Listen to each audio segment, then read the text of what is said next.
Buenas tardes, damos inicio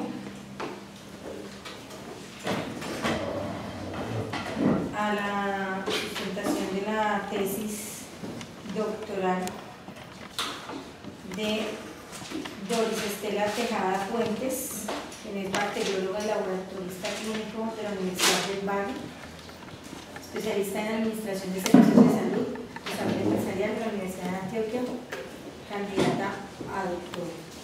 Con su tesis titulada Producción del Poder Mafioso en Santiago de Cali, su relación con la salud humana, territorios y redes. Quien les va a hablar, Rosibel Prieto Silva, directora de la sesión. Director de la tesis, el profesor Carlos Mario Perea, psicólogo de la Universidad de los Andes, con maestría en Historia de la Universidad Nacional de Colombia, doctor en Estudios Latinoamericanos de la Universidad Autónoma de México. Profesor. Allá. Buenas tardes.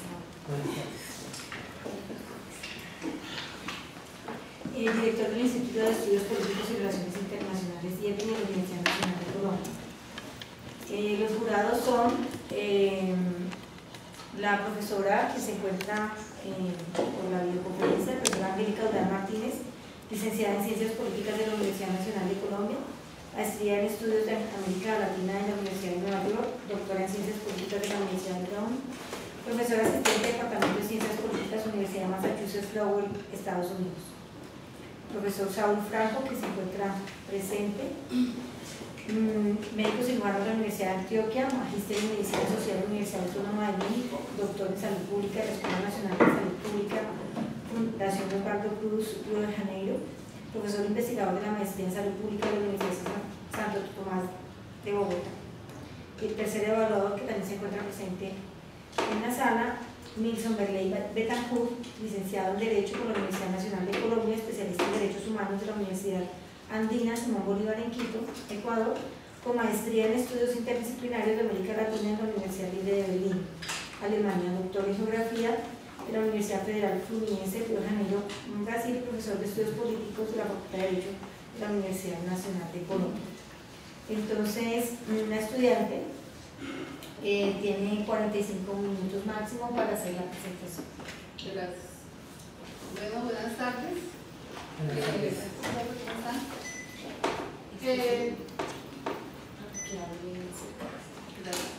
El trabajo que va a presentar se denomina Producción del Poder Mafioso y su relación con la salud urbana en Santiago de Cali, territorios y redes entre los años 1985 y 2015.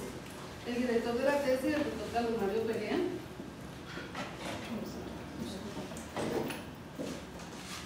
He hecho un resumen de todo el trabajo y lo voy a presentar en 5 puntos, básicamente. Un resumen del problema, el objetivo general, el modelo teórico utilizado, los resultados y las conclusiones. La ciudad de Cali, durante estos 30 años del estudio, estuvo sometida a un conflicto violento entre estructuras del crimen organizado relacionados con el narcotráfico. Esto se ve representado en la tasa de homicidios, que es la de color azul. Sin embargo, otras ciudades de Colombia como Medellín, que es la de color amarillo,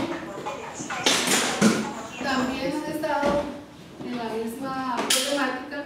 Sin embargo, la ciudad de Medellín logró un descenso muy importante en la tasa de homicidio, lo que no se pudo lograr en la ciudad de Cali, que sigue con una tasa que casi duplica el promedio nacional. Con este conflicto, el homicidio ha sido la primera causa de la mortalidad en la población caleña desde 1985, con tasas muy superiores a las enfermedades hipertensivas, cardiovasculares y al cáncer.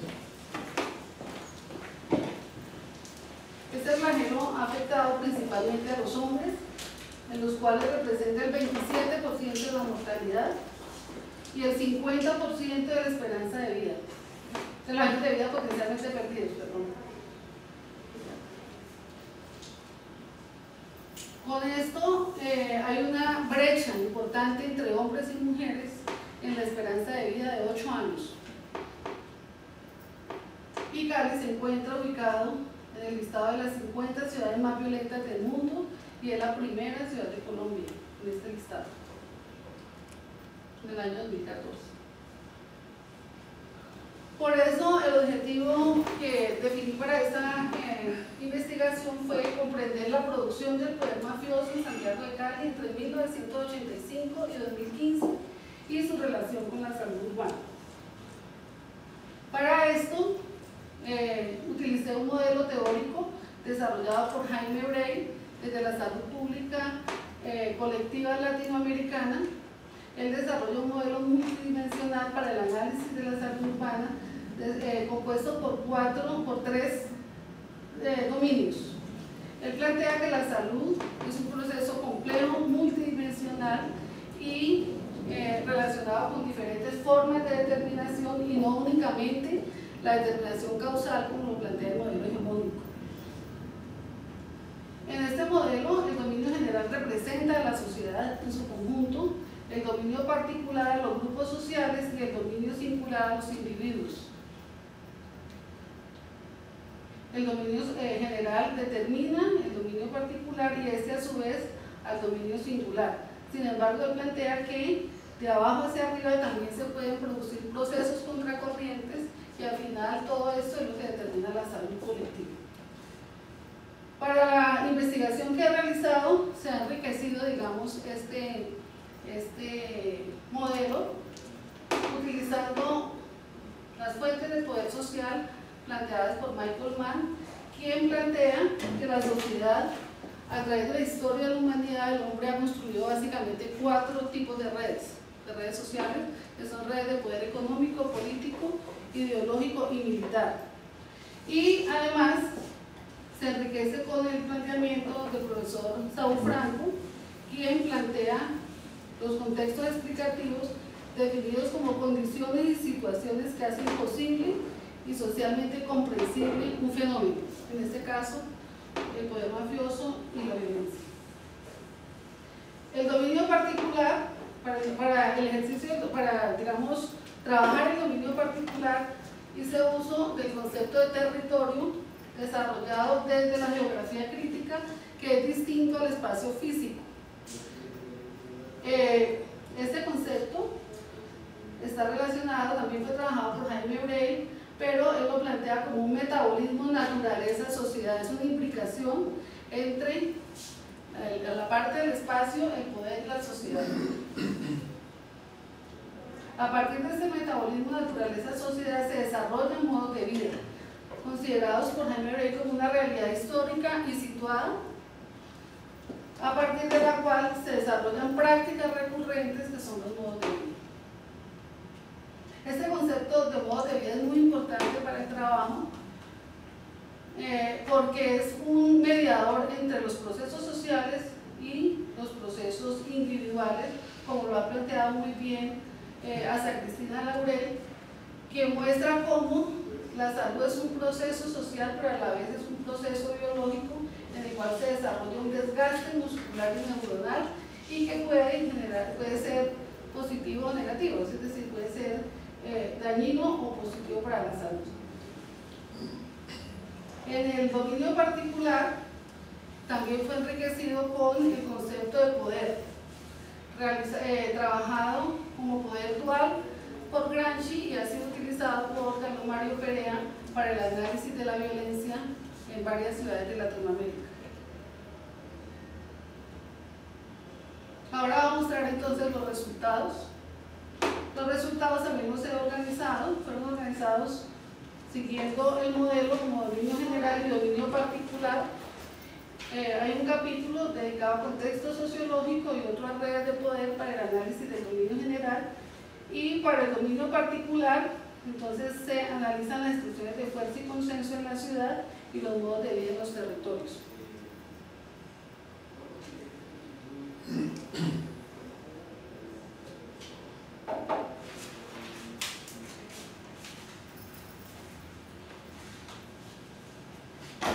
Como les decía, para el análisis del contexto sociológico, entonces utilicé categorías ya trabajadas por el profesor Franco.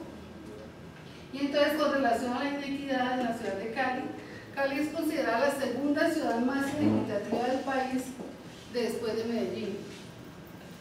Esto se debe a su coeficiente de Gini de 0.505, lo cual la hace una ciudad totalmente desigual en la distribución de las riquezas e injusta, y que fundamenta también otros indicadores como el nivel de pobreza multidimensional, que en el caso de Cali es del 19%, mientras ciudades como Medellín y Bogotá son del 13%, tienen un 13% de pobreza multidimensional. Adicional a esto, la pobreza extrema es del 3%, el desempleo, hay un desempleo del 11%, la tasa, y entre los que están empleados el 46% lo hacen en actividades informales. Cuando uno mira los documentos, esta no es una situación nueva, un proceso estructural, como ha llamado el doctor Franco, porque desde 1985 ya en los documentos realizados por Guzmán mostraba una informalidad del 50%. Ahora, con relación a la impunidad, hay dos indicadores que son contundentes. El 90% de los homicidios en Cali quedan sin condena, y el 67% de otros hechos, los cuales requieren de una denuncia, la población no hace esa denuncia y por lo tanto se quedan en la impunidad. Y con relación a la intolerancia,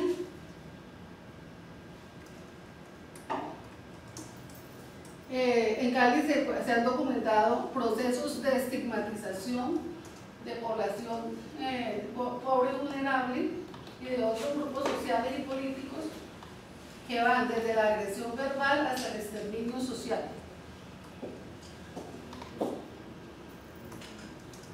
Todo esto, digamos, en el periodo de estudio se desarrolló en un marco del neoliberalismo que ha potenciado procesos de privatización de las funciones del Estado y la implementación de la apertura económica con el desarrollo de los tratados de libre comercio.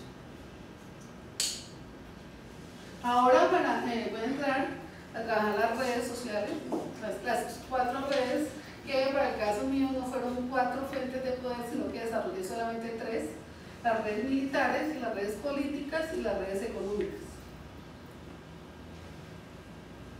Para esto, entonces, realicé una línea de tiempo mostrando cómo se ha comportado, cómo se han armado esas redes a través del tiempo, y una comparación con la tasa de homicidios, que ayuda un poco a entender la problemática y a entender lo que ha pasado en la ciudad. Este análisis de las redes militares las dividí en 3 periodos, que son el periodo del auge del cartel de Cali, el cual estuvo ubicado en las ciudades, se implantó en las ciudades desde 1970. Sin embargo, y coexistió con las estructuras del M19, que también estaban ya ubicadas en Cali para esa época, sus estructuras sociales y militares. Sin embargo, solo hasta 1981 empieza un incremento en la tasa de violencia, que es cuando el cartel de Cali y el cartel de Medellín crean el grupo Muertes Secuestradores.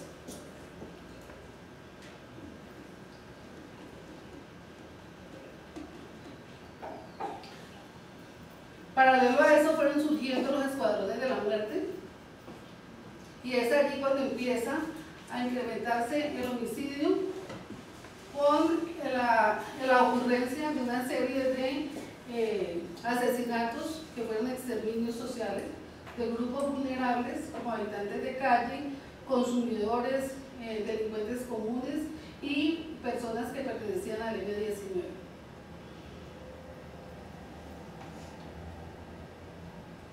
Adicional a esto, en este mismo periodo se presentan 2 hechos contundentes, que son el asesinato de trabajadores de confianza del cartel de Cali y una guerra a muerte entre el cartel de Cali y el cartel de Medellín.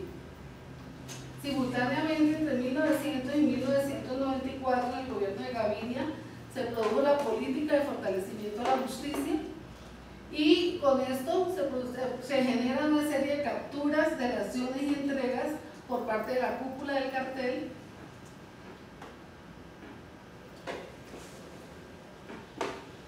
esto genera una desestructuración de este cartel por una serie de confrontaciones, retaliaciones y cobros entre los grupos que conformaban dicho cartel. Posteriormente, se conforman nuevamente dos grupos en Cali que se mantienen en un enfrentamiento permanente. Estos dos grupos controlaban la ruta de Buenaventura y la ruta por Venezuela. Establecieron alianzas con oficinas de cobro, las más temibles eran las conocidas como los Gillos y los Tres Puntillas, y establecieron también alianzas con los carteles mexicanos, aprovechando para ese momento México firmaba tratados de libre comercio con Estados Unidos. Adicionalmente se establecieron alianzas con las AUC y con las FARC-ELN y se conformaron dos ejércitos. Para un grupo se denominó los machos, para el otro grupo los rastrojos. Uno de estos grupos fue entrenado, hay referencias de estos grupos que fueron entrenados por la tercera brigada, es decir, por el ejército del Valle del Cauca.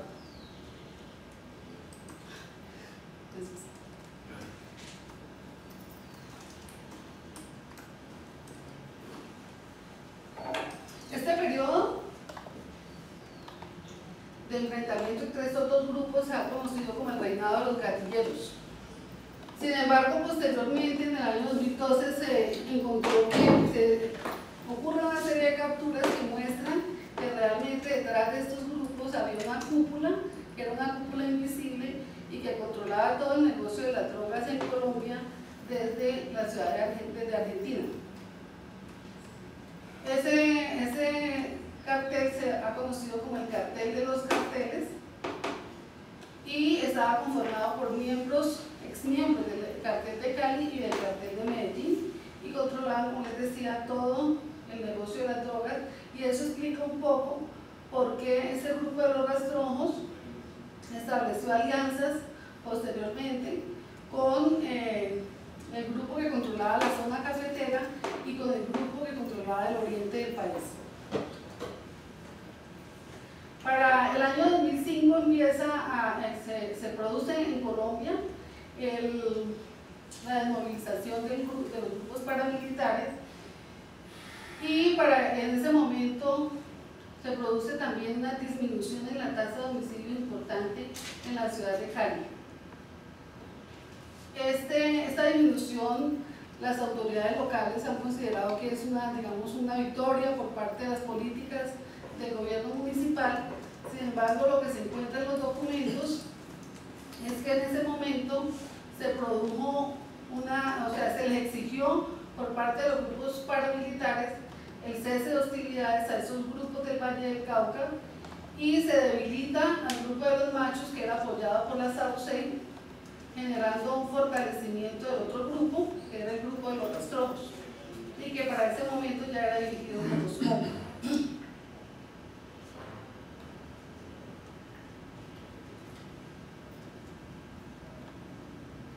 Al mismo tiempo se producía en Colombia, durante el proceso de desmovilización, la conformación de 35 bandas criminales, que son conocidas como las BACRIM, y posteriormente ellas se organizan en dos grandes grupos, que fueron los urabeños y los rastrojos. Los rastrojos, para ese momento, se habían adueñado de las rutas del oriente del país y habían establecido alianzas con los paisas y con Arias Sebastián, mientras que los urabeños también habían conformado otra confederación.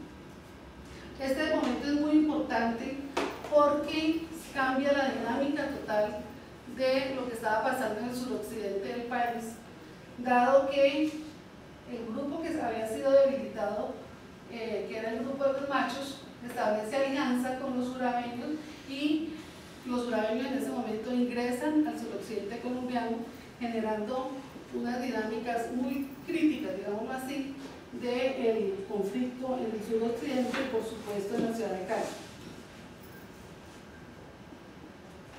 Al mismo tiempo que se producían estas redes militares, se generaron redes económicas y políticas.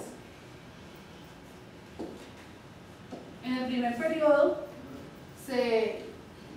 periodo, cuando no había todavía normas que prohibían el lavado de dinero, no se consideraba el lavado como un hecho delictivo penalizado por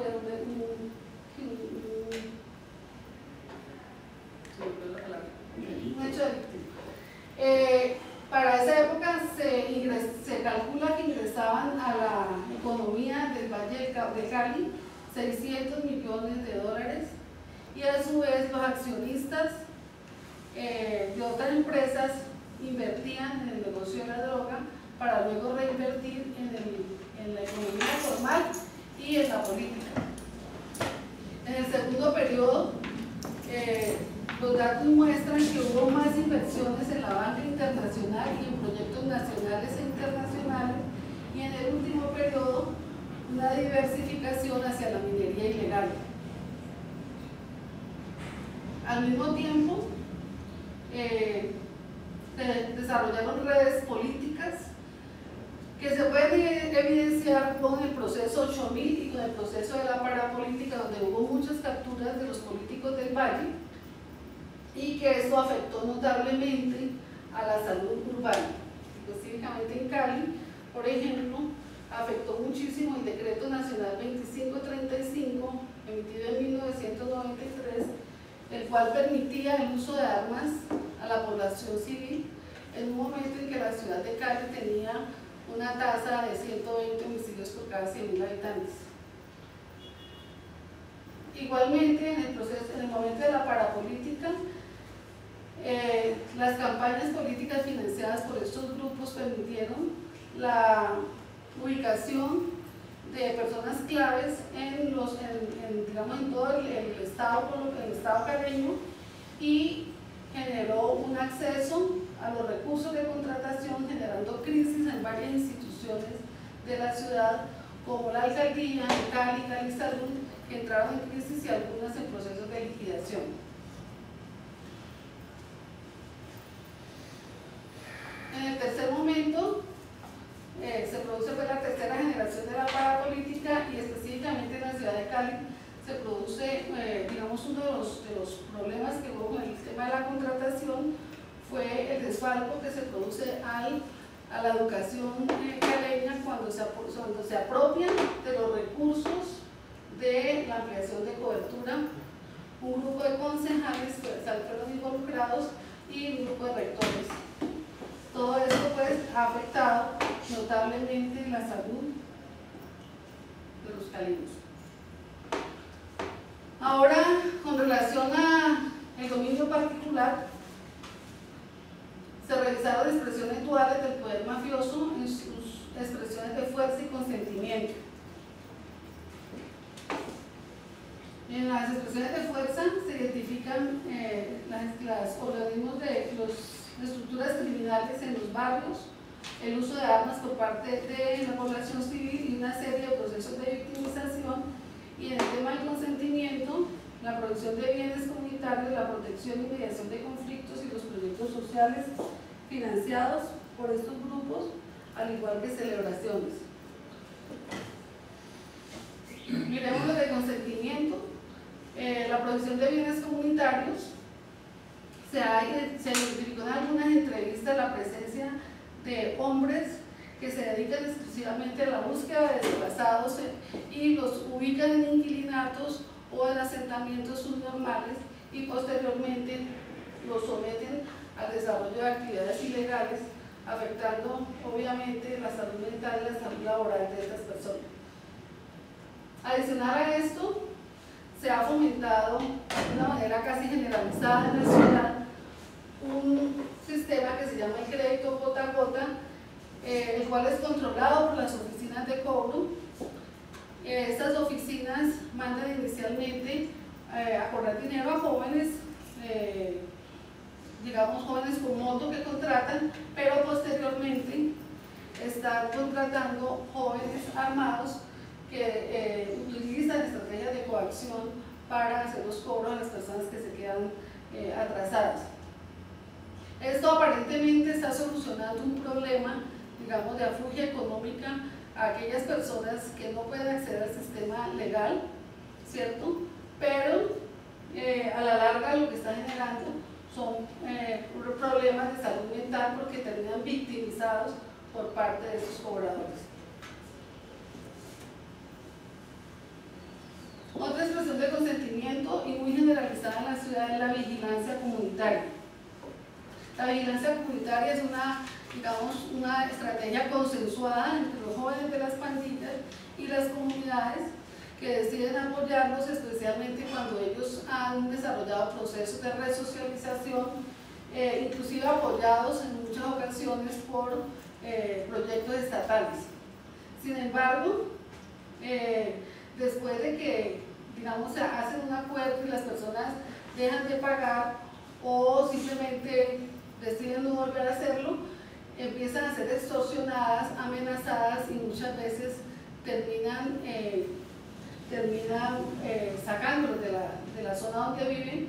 Y lo que se vio detrás de esto es que existen grupos organizados que estructuran a estos jóvenes, que les dan radioteléfono, que les dan camiseta y que eso no se los controla, y a su vez estos muchachos están sirviendo como un primer eslabón, un primer anillo de protección de otros centros de acopio y armerías.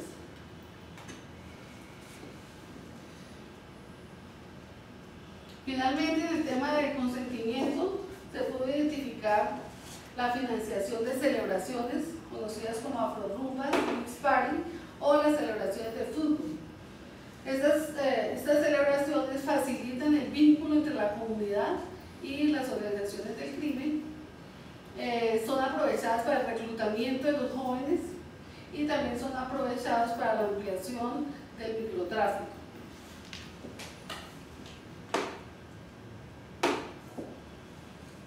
Ya en las expresiones de fuerza, las entrevistas dejan ver claramente la presencia de tres tipos de grupos en los barrios. Uno es, pues obviamente, la presencia de pandillas. En este caso, cada uno de estos puntos representa una pandilla en una comuna, que es la comuna 15, pero están distribuidas en toda esta zona del oriente y en la zona de Ladera. Adicional a las comunas se identifican oficinas de barrio, que son pequeñas oficinas de cobro que están articuladas también a oficinas de un campo mucho más regional, y oficinas de sicarios. Cada uno de los grupos enfrentados que veíamos al principio en la gráfica inicial tiene sus espacios protegidos por estos jóvenes, y esto se convierte en una dificultad para el goce efectivo de derechos de la población, porque no les permiten acceder al otro espacio, al otro barrio. No les permiten pasar, generando fronteras imaginarias entre un espacio y otro. Esto ha generado, digamos, ha sido artífice de dificultades para ejercer la misión médica. Los grupos de atención primaria que intentan acceder a estos territorios deben pedir permiso a la persona que controla el territorio, y en muchas ocasiones no se logra, y justamente estos territorios controlados son los más vulnerables, donde está la población en extrema pobreza.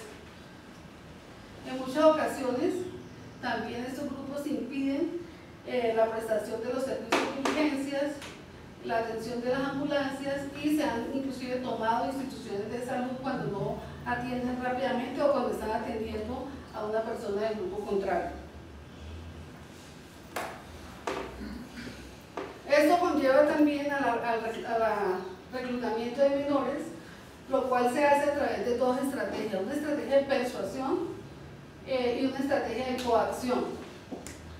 La estrategia de persuasión, en muchas ocasiones se puede identificar en la investigación, que conforman, por ejemplo, grupos culturales, equipos de fútbol o grupos deportivos, en los cuales motivan a los muchachos creyendo que lo van a convertir en figuras, los llevan a escuelas, y estas escuelas finalmente se convierten en escuelas de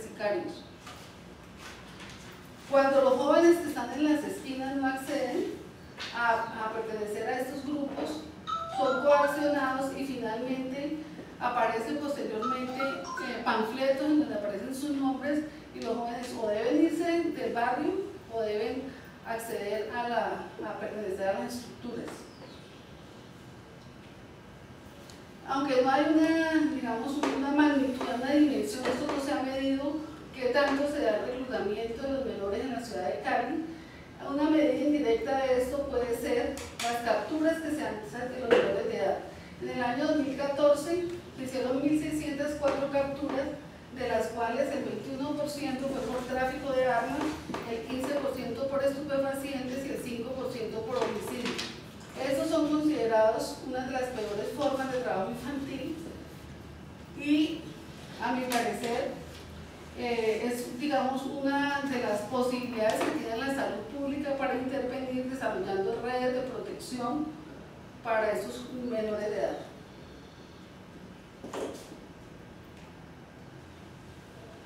Con relación al uso de armas, como ya había planteado anteriormente, el decreto 2535 permitió el uso de armas, pero adicional a esto, le dio toda la potestad a la autoridad militar para emitir salvoconductos, para custodiar las armas involucradas en procesos delictivos y para producir armas y municiones.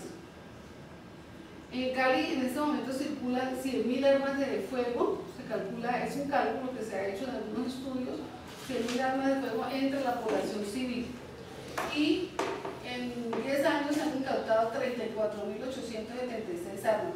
Eso se ha prestado para varios escándalos por parte de la autoridad militar, que se han generado todo un mercado negro y gris con las armas que están involucradas en hechos delictivos que vuelven a circular entre la población.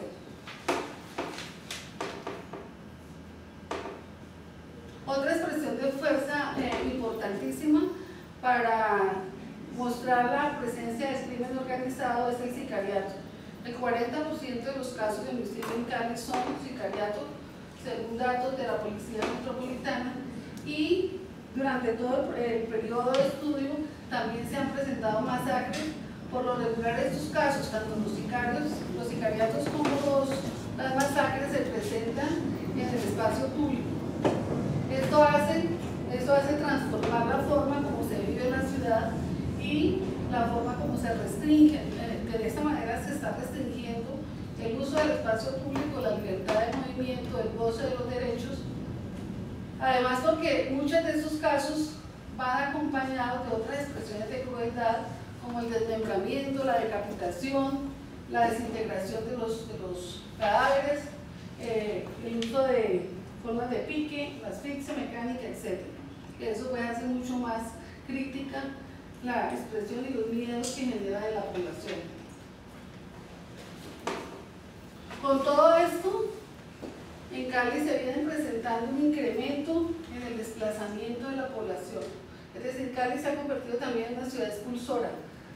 Hasta hace unos años era más una ciudad que recibía desplazados, pero ahora no solo recibe población desplazada, sino que también está expulsando población de todas estas zonas que están tan criminalizadas.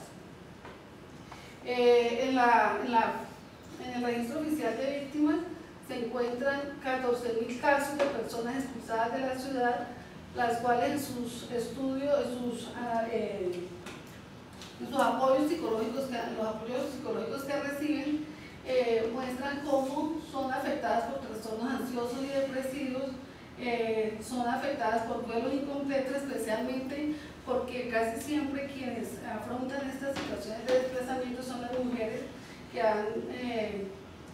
han sido afectadas por la muerte del esposo, del jefe del hogar.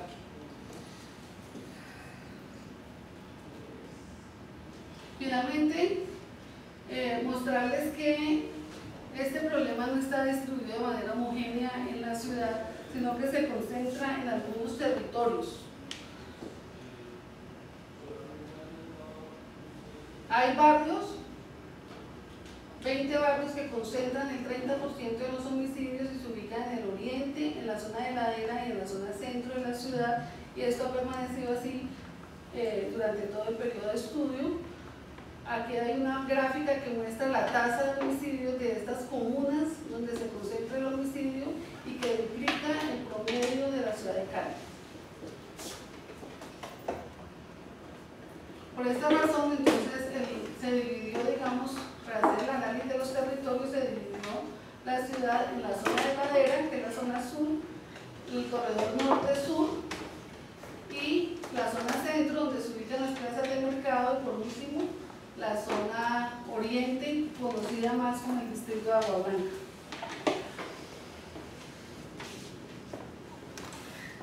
Este cuadro, ya sé que el profe me va a decir que está muy cargado, pero digamos que es como un resumen, porque no quise traer el detalle de cada una de las zonas, sino como un resumen que muestra que realmente la dinámica que se produce en los territorios, en el territorio del oriente y la plaza de mercado traen aquí, es una dinámica de toda una economía subterránea que está muy bien organizada, donde hay una producción con embalaje de productos, con puntos de venta, con zonas donde se mezclan con laboratorios artesanales, con armerías, pero además hay claramente establecidas rutas, hay claramente establecidos turnos, hay claramente establecido el transporte en cada una de las zonas. En esta zona del río, por ejemplo, se habla de lanchas nocturnas que transportan droga de un lado a otro.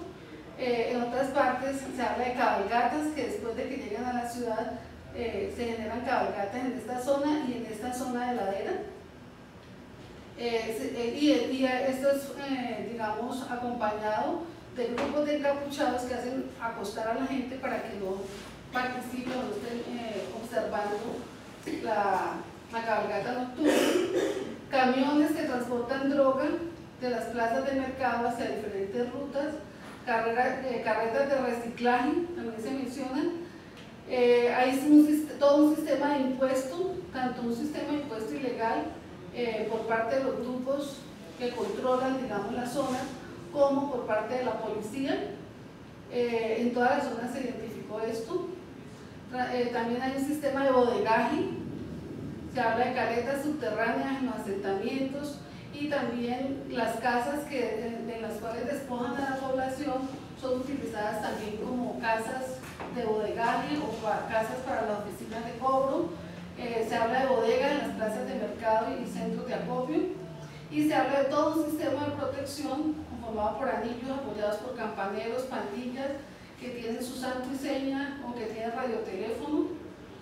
Esto es como, digamos, como lo común tanto en la zona de ladera, que es esta, como en la zona de oriente y en las plazas de mercado, que son los puntos por donde ingresa la droga a través de camiones, y donde se habla de una de 50 a 100 millones mensuales, que muestran la magnitud del problema que está circulando por la ciudad.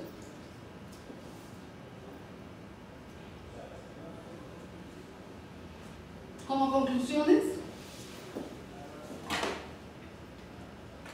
hay realmente una determinación del dominio general de estas redes económicas, políticas y militares sobre el dominio particular, y se puede hacer un cruce, digamos, entre estas redes económicas políticas y el ejercicio de fuerza y consentimiento, en donde se pueden aparecen, digamos, los modos de vida, las prácticas recurrentes, como las mencionaba ahora, que las podemos clasificar en económicas, políticas, militares y ejercicios de fuerza y consentimiento, y todo esto pues está afectando tanto la salud ambiental, en el caso de la minería ilegal en Peñas Blancas, la salud infantil en el reclutamiento de menores, con todas las peores formas de trabajo infantil, la salud mental o la polarización social que está generando todo este conflicto y sus formas de victimización, las condiciones y estilos de vida que afectan también las enfermedades crónicas con altos niveles de estrés que se están produciendo,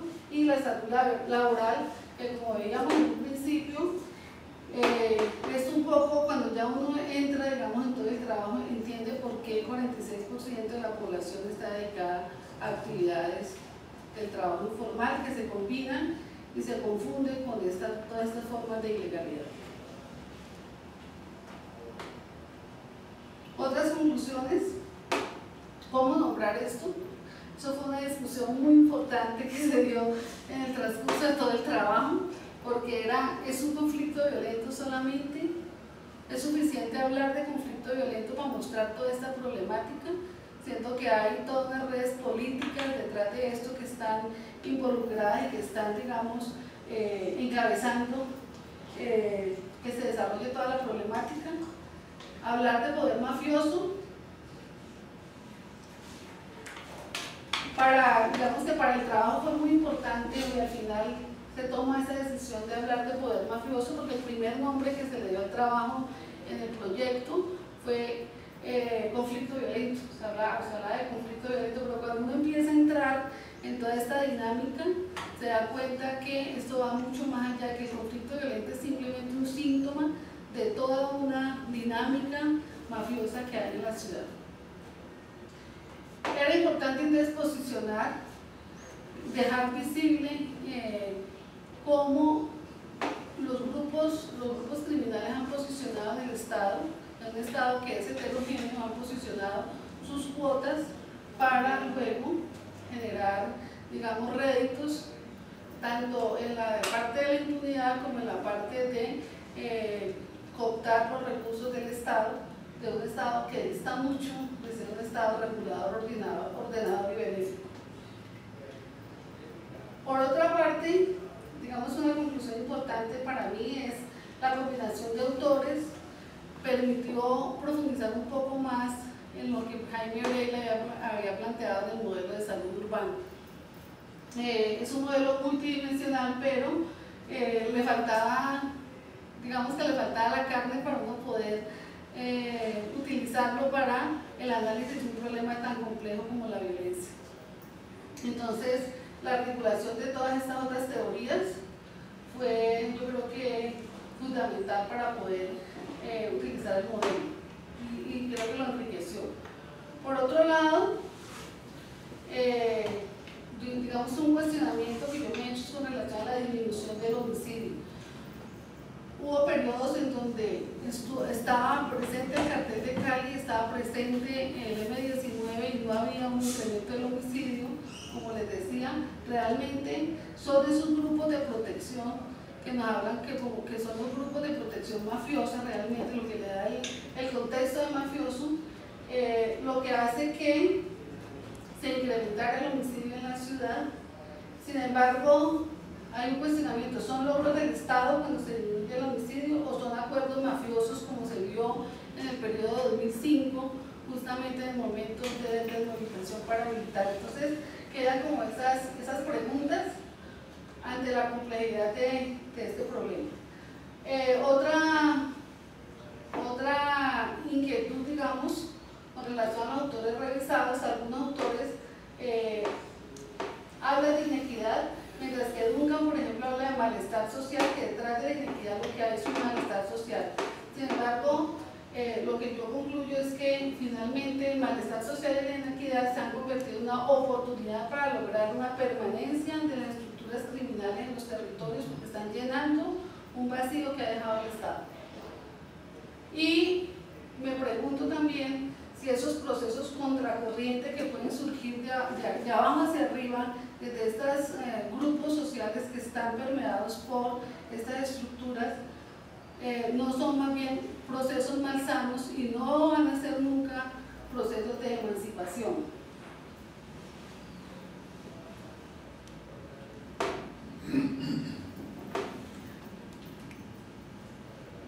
Definitivamente pues se ve todo el trabajo de implicación permanente del mundo legal y ilegal, con conexiones tanto a nivel local, nacional e internacional, la articulación de redes políticas que han tenido gran incidencia en las decisiones de política pública que están afectando la salud urbana. Un tema que considero que queda allí pendiente por trabajar es el de conflicto y género. Las mujeres en este trabajo se vieron no solamente como víctimas, sino como también hay, digamos, se menciona mucho la resistencia de la mujer y algunos abordajes que están haciendo las mujeres para controlar la situación, que no fueron trabajados en este documento y que valdría la pena ampliar. Otra recomendación es el desarrollo de investigaciones transdisciplinarias para el abordaje de la violencia, dada la complejidad, es decir, trabajar no solamente de una disciplina, de una mirada, deja una serie de vacíos que vale la pena trabajar, y que para mi caso enriqueció mucho haber trabajado con el equipo de violentólogos, ¿sí?, en el cual tuve la oportunidad de participar con 5 personas en un estudio multicéntrico, y que eso realmente enriqueció mi mirada desde la salud pública. Por último, visibilizar digamos, la situación de los menores y jóvenes, y creo que yo empecé por aquí. Ese fue mi cuando yo me acerco donde el profesor Carlos Mario Perea, yo le dije, yo quiero trabajar violencia juvenil, y allí terminé trabajando todo este problema tan complejo, pero porque realmente lo que se ve permanentemente, lo que casi siempre se ve, son los jóvenes como peligrosos, como intolerantes, ¿sí?, estigmatizados como con todas estas calificativos, digámoslo así, y además por el volumen de jóvenes que hay, que no asisten a la escuela, que están conformando pandillas. Muchas veces eso es, digamos, que se cree que el problema de la ciudad de Cali es un problema de pandillas, y así lo han referenciado algunas autoridades en la ciudad. Entonces lo que permite la profundidad, digamos, del análisis es mirar que ellos simplemente son utilizados en toda esta complejidad del crimen organizado.